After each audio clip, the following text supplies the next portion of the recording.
Pour un enjeu aussi complexe comme la question climatique, on doit se méfier de tomber dans ce qu'on appelle le piège de la cause unique.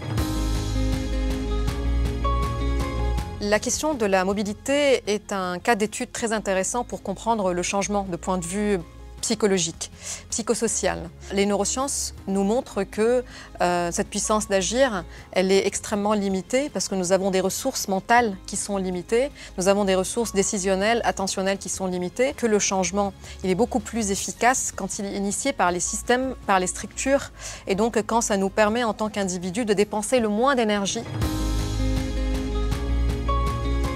Un des arguments qui ralentissent le changement lié à l'environnement, c'est de considérer que tout changement va affecter, par exemple, les personnes les plus démunies, les plus défavorisées. C'est ce qu'on appelle le perfectionnisme politique, c'est-à-dire qu'il ne faut pas qu'il y ait des populations qui soient touchées par les changements. Donc, avant de réfléchir les changements, il faut qu'on puisse aussi nous assurer que les personnes les plus vulnérables sont dans la capacité de pouvoir continuer à opérer leur vie avec ces changements.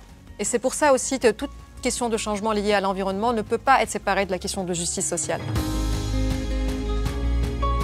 La stratégie la plus efficace quand on veut remplacer un comportement par un autre, c'est d'ajouter des frictions au comportement qu'on veut arrêter et puis de faciliter le comportement qu'on désire adopter. Donc l'alternative aux comportements qui ne sont pas bénéfiques pour l'environnement, elle est déjà à prévoir avant même de mener n'importe quelle campagne de sensibilisation sur les désavantages de tel ou tel mode de mobilité.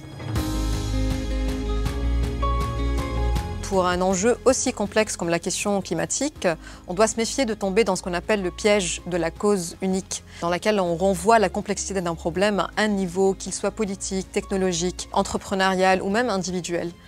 Et en fait, il vaut mieux qu'on regarde ces problématiques d'une manière plus systémique, multidisciplinaire, en impliquant tous les acteurs et actrices qui peuvent avoir des influences sur cette question-là.